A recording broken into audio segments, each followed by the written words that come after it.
Klabu ya Young Africans imefanikiwa kupata saini ya mshambuliaji kutoka Senegal, lakini akiwa na uraia wa Ufaransa. Anafahamika kama Ibrahima Toure.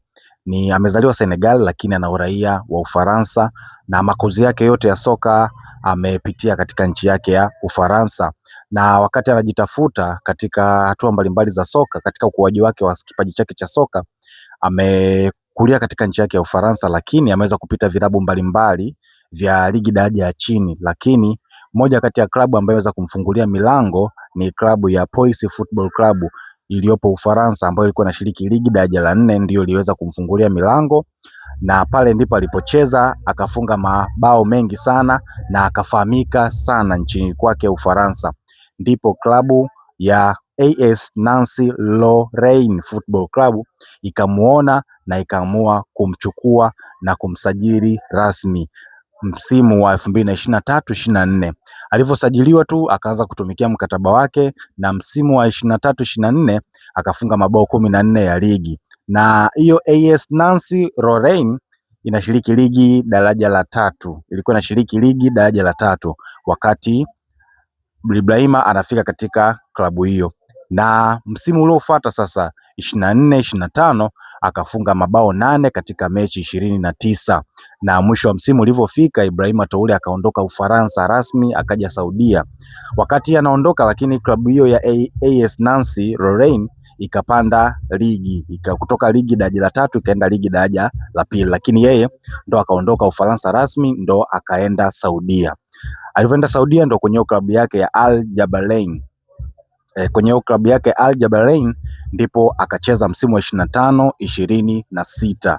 Akaanza msimu wake 25-26 ndipo akafunga mabao mengi. Msimu ulioisha 25-26 akafunga mabao 20 na kutoa pasi za mwisho za magoli ama assist 5. Kwa alifunga magoli 20 na akatoa assist 5. Ndipo msimu umetamatika, klabu ya Yanga imeweza kumchukua. Lakini pia klabu ya hiyo Jabalain inashiriki ligi daraja la 2 ya Saudia, so ligi daraja la kwanza, hapana.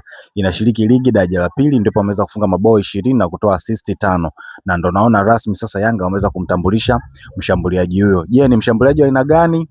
Ni yeye hana mambo mengi.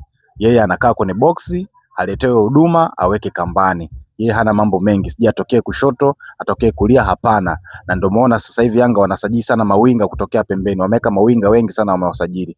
Ina maana yeye anakaa kwenye box, wanaleta mali, anaweka kambani. Hiyo ndio staili yake ya kucheza. Lakini kama mlivyoona ni pande la mtu, ni jitu mwitu msitu. Kwa hiyo ana nguvu sana, lakini pia height yake ni kubwa, yani kimo chake ni kikubwa. Kwa hiyo mipira ya vichwa anapiga sana. Kwa anaweza akafunga kawaida, lakini pia anaweza kufunga kwa vichwa. Huyo ndiye mchezaji Ibrahima Toure, amezaliwa Senegal lakini ana uraia wa Ufaransa. Kwa hiyo je, unaonaje? Yanga hapa wamelamba dume ama wameingia cha kike? Sasa kujua hayo yote ni tusubiri tumuone mchezaji akicheza tujue yaliyomo yamo, ama watu wameingia cha kike. Mimi naitwa Denga Spells, hii ni Denga Media TZ. Usisahau kusubscribe, kulike, comment na kushare kwa mtandao wa kijamii kuendelea kupata update kama hizi. Sina neno lingine, until next time, goodbye. Ciao.